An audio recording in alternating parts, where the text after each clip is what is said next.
ఓం నమో నారాయణాయ. వారాహి అమ్మకు నమస్కారం చేసుకుంటూ, అమ్మవారి దయ, ఆమె చల్లని చూపులు మనందరిపై ఉండాలి అని చెప్పి మనస్ఫూర్తిగా కోరుకుంటూ, ఈ రోజుటి వీడియో స్టార్ట్ చేస్తున్నాను ఫ్రెండ్స్. ఇక ఈరోజు వీడియోలో మనం చూడబోయేది ఏంటి అంటే, మనం ప్రతిరోజు కూడా అమ్మవారి వాగ్దానాన్ని వింటున్నాం కదండి. అలాగే ఈరోజు కూడా అమ్మవారి వాగ్దానంగా మన ముందు ఈరోజు వారాహి అమ్మ ఈ 3 కుండలు ఉంచారండి. ఈ 3 కుండలలో ఏముందో, ఏ కుండలో ఏ తాకితే మనకు రాబోయే అదృష్టం ఏంటో అని చెప్పి అమ్మ మనకు వాగ్దానం రూపంలో చెప్పబోతున్నారు. కాబట్టి మనకు ఎలాంటి అదృష్టాన్ని అమ్మవారు అందిస్తున్నారనేది ఏదైనా సరే ఒక కుండ తాకి చూడండి ఫ్రెండ్స్. మీ అదృష్టం ఎలా ఉండబోతుందో తెలుసుకోండి.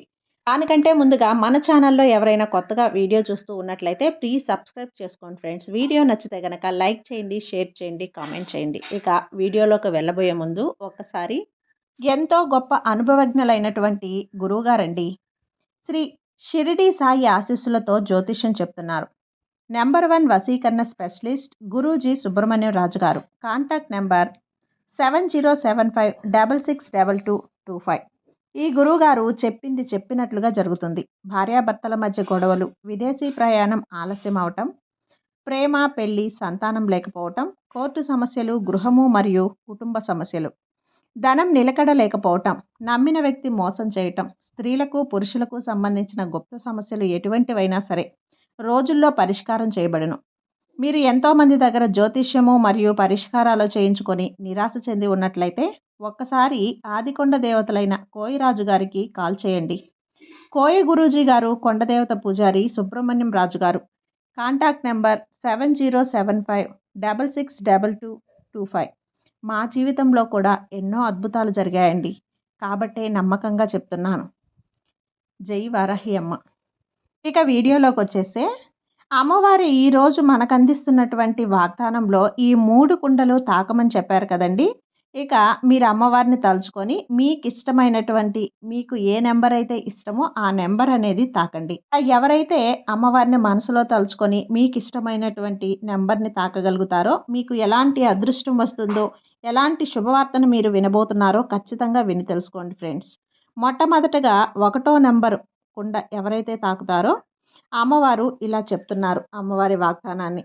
నువ్వు ప్రతి విషయానికి ఏదో ఒకటి జరిగిపోయిందని చాలా భయపడుతున్నావు.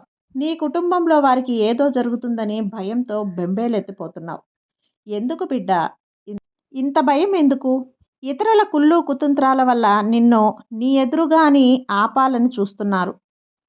కాబట్టి కొంచెం జాగ్రత్త అనేది వహించాలమ్మా. నీకు దేనికి కూడా ప్రశాంతత అనేది లేకుండా పోయింది. దేనికైనా ఏ పని చేయాలన్నా ఆలోచించి జాగ్రత్తగా నిర్ణయం తీసుకోవటం చాలా ముఖ్యం. ఇప్పుడు నువ్వున్న పరిస్థితుల్లో నువ్వు అలాగే ఉండాలి. అలాంటప్పుడు నువ్వు ఎవరో అన్ని విషయాలు పట్టుకొని ఆలోచిస్తూ, వారి గురించి వీరి గురించి ఆలోచిస్తూ నీ సమయాన్ని నువ్వు వృధా చేసుకుంటున్నావు. ఇబ్బంది పడుతూ నువ్వు చేయాలనుకున్న పనిని చేయలేకపోతున్నావు. ఎందుకు బిడ్డ అలా చెయ్యొద్దు. వెనకంజ అస్సలు వేయొద్దు. నువ్వు చేసే పనిలో కష్టం, శ్రమ దాగి ఉన్నాయి. కష్టపడి శ్రమిస్తూ ఉన్నావు. కానీ కొందరు నిన్ను దెబ్బతీయటానికి ప్రయత్నిస్తున్నారు చూడు. వారిని నీ మీద ప్రేమతో చెబుతున్నారని నమ్మేస్తున్నావు. అలా నమ్మొద్దు. వారి మాటలు అస్సలు నమ్మొద్దు. అది కొద్దిగా నీ యొక్క జాగ్రత్తల్లో నువ్వు ఉండాలి. నీ యొక్క ప్రతి కదలిక వారు గమనిస్తూ ఉంటారు. కాబట్టి నీ రహస్యాలను అస్సలు తెలియపరచకూడదు. ఎవరికో భయపడి నీ ప్రణాళికలను నువ్వు మార్చుకోవద్దు. నీలో ఉన్నది లోపం ఏమిటి అంటే, అందరినీ ఇట్టే నమ్మేస్తావు చూడు. అదే నీలో ఉన్న పెద్ద లోపం. నిన్ను నువ్వు నమ్మకంతో ఉండాలి. నీపై నీ నమ్మకం ఎంతగానో పెంచుకోవాలి. ఈ అమ్మను నువ్వు పూజిస్తున్నావు కదా, అందుకే ఇంత జాగ్రత్తలు చెబుతున్నాను. నా భక్తులు ఎవ్వరూ కూడా మోసపోకూడదు, అజాగ్రత్తగా ఉండకూడదు అన్నదే నా యొక్క ఉద్దేశం తల్లి. నీకేదైనా ఆపద వస్తే చూస్తూ ఈ తల్లి ఊరుకోదు.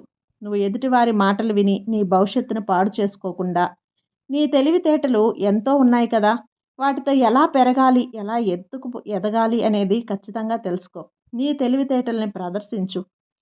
ఖచ్చితంగా నువ్వు అనుకున్న స్థాయికి వెళ్తావు. అంతేకాకుండా ఎలాంటి అడ్డంకులు వచ్చినా నీ శ్రమ మాత్రం తగ్గకూడదు. అలాంటప్పుడే ఈ వారాహి తల్లి నీకు సహాయంగా ఉంటాను. ఓర్పుగా నిన్ను మంచి ఎత్తుకు ఎదిగిస్తాను. ఈ అమ్మ ఆశీర్వాదం నీకెప్పుడూ ఉంటుందమ్మా. కష్టం చేస్తే ఫలితం ఎక్కడికి పోతుంది? కష్టం చేసినప్పుడే ఫలితం కూడా ఎదురు చూడాలి. ఇతరుల గురించి ఆలోచించకుండా నీ పనిలో నిమగ్నమై ఉండు. విజయం ఖచ్చితంగా సాధిస్తావని మొదటి నెంబర్ తాకిన ఆ కుండను తాకిన అమ్మవారు వారికి ఇలా చెప్తున్నారు.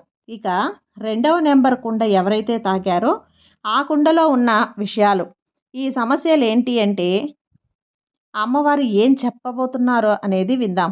బిడ్డా, నువ్వు రెండో నెంబర్ కుండ తాకావు కదా, ఈ వారాహి అమ్మ నీకు అందిస్తుంది చూడు. ఈ ఒక్క మాట నీకోసం. నీకున్న సమస్యలకు, చిక్కులకు ఎన్ని పూజలు చేసినా, ఎన్ని మొక్కులు మొక్కినా ఏమీ నెరవేరడం లేదు అని ఎంతగానో చింతపడుతున్నావు. నిన్ను నమ్ముకున్న వారికి ఎలా అన్యాయం చేయాలి అనేదే నీకే అర్థం కావటం లేదు. వారికి అన్యాయం జరుగుతుందా అని ఇతరుల గురించి ఆలోచిస్తూ బాధపడుతూ మంచి మనసు ఉన్నదానివి నువ్వు. పూట గడవడానికి చాలా కష్టంగా ఉంది కదా నీకు. అలాంటి కాలం మార్చాలి అని నన్ను ప్రార్థిస్తున్నావు. ఏదో ఒక దారి చూపకపోతుందా అని ఆ తల్లి అని చెప్పి నన్ను ఎంతగానో ఆరాధిస్తున్నావు. ప్రతి దానిలో నష్టమే ఎదురవుతుంది అని చాలా నిరుత్సాహపడుతున్నావు. నిన్ను నేను చూస్తున్నానమ్మా, గమనిస్తున్నాను. అన్నీ ఎలా వదులుకుంటావో చెప్పు. నిన్ను అలా వదలాలి, నీకు కావలసిన అద్భుతమైన కాలాన్ని ఇచ్చే వరకు నేను నిన్ను ఎప్పటికీ వదలను. పిల్లలు ఏదడిగితే అది ఇవ్వకపోయినా సరే, సరైన సమయంలో ఈ తల్లి ఇస్తుంది కదా, అలాగే నీకు కూడా నేను ఇస్తాను. ఏం తోచక అయోమయంలో ఉన్నావు కదా. పాపకర్మలు అవన్నీ కూడా నీకెంతగానో దెబ్బ కొడుతున్నాయి. అలాంటి సమయంలోనే ప్రతి ఒక్క పంచమి రోజైనా, పౌర్ణమి రోజైనా ఈ తల్లిని నువ్వు ఆరాధించు. దేవాలయానికి వచ్చి దర్శించుకో. దగ్గరలో నీకు దేవాలయం లేకపోతే తప్పకుండా నీ ఇంట్లోనే దీపంలోనైనా సరే నా రూపాన్ని తలుచుకొని నా నామజపం చెయ్యి. తప్పకుండా నీ ప్రాబ్లమ్స్ అన్నీ కూడా తీరుతాయి. నాకెన్నో పూజలు, ఎన్నో ప్రసాదాలు అవసరం లేదు. నాకిష్టమైన ఒక పానకం పెడితే చాలు, పరవశించిపోతానమ్మా. నీ కుటుంబం సంతోషంగా వృద్ధి చేస్తాను. నాకు ఎలాంటి కానుకలు అవసరం లేదు తల్లి. ఈ తల్లి మీద నమ్మకం ఉంటే చాలు, తప్పకుండా నా అనుగ్రహం దొరుకుతుంది. నేను నడిపిస్తూ మంచి దారిలోనే తీసుకెళ్తాను. నీ ప్రతి పనిలో ఈ తల్లి తోడుగా ఉంటాను. చింతపడకు. నువ్వు ప్రతి దానికి కూడా బాధపడకుండా ముందుకు వెళ్ళు. ఈ అమ్మ ఆశీర్వాదంతో నీ యొక్క భవిష్యత్ అనేది చక్కగా ఉంటుంది. నువ్వు ఏదైతే చేయాలనుకుంటున్నావో అది చెయ్యి. అన్నిట్లో నీకు కష్టం, నష్టం కాకుండా ఆదాయాన్ని తెచ్చిపెట్టి మంచి స్థాయిలో ఉంచుతాను. ఈ తల్లిని నమ్మిన వారు ఎప్పుడూ కూడా చెడిపోయినట్లు చరిత్రలో ఉందా? లేదు కదా. నేనెప్పుడూ నీకు అండగా ఉంటాను అని అమ్మవారైతే రెండవ కుండ తాకిన వారికి ఈ విధంగా అమ్మవారి వాగ్దానాన్ని ఇచ్చింది. ఇక ఇప్పుడు కూడా రెండవ కుండ ఎవరైతే తాకారో ఖచ్చితంగా పంచమి రోజైనా, పౌర్ణమి రోజైనా, శుక్రవారం, మంగళవారం, అమావాస్య రోజు, ఇలాంటి రోజులలో అష్టమి రోజు కూడా అమ్మవారి గుడి లేదా ఆ గుడి అనేది మీకు దగ్గరలో లేదు అన్నప్పుడు మీ ఇంట్లోనే నా ఫోటో ఉంటుంది కదా. ఫోటో లేకపోయినా సరే నాకంటూ దీపం వెలిగించి ఆ దీపంలో నా దర్శనాన్ని చూసుకోండి, నా జపం చేయండి. తప్పకుండా నా అనుగ్రహం మీపై ఎప్పుడూ ఉంటుంది అని చెప్తున్నారు. ఇక మూడో కుండ ఎవరైతే తాకారో వారికి అమ్మవారు ఈ విధంగా చెప్తున్నారు. మూడో కుండ తాకిన నా భక్తునికి ఇప్పటి నుండి నీకు అన్ని శుభ ఫలితాలే. నీ నీ ప్రేమను గుర్తించి నీ దగ్గరికి అందరూ వస్తారు. అలా అర్థమయ్యేలా చేసి నీ దగ్గరికి వచ్చేలా ఈ తల్లిని చేస్తాను. నీలో నచ్చిన గుణమేంటో తెలుసా అమ్మా? నీలో ఉన్న ఓర్పు, అలాగే ఈ తల్లి మీద నమ్మకం. ఈ అమ్మ అంటే భక్తి. ఇవి చాలవా నీకు? నీకు అండగా ఉండేందుకు ఇవి చాలవా? నువ్వు ఒక్క విజేతవమ్మా. ఒక విజేతకు కావలసిన లక్షణాలన్నీ కూడా నీకున్నాయి తల్లి. ఎవరు బాధించినా, ఎవరు ఏమన్నా కూడా ఓర్పుతో కొంచెం ముందుకు వెళ్ళిపోతావు. అందరినీ క్షమించేస్తావు. ఎదురు చూసిన అందరినీ నమ్ముతావు చూడు.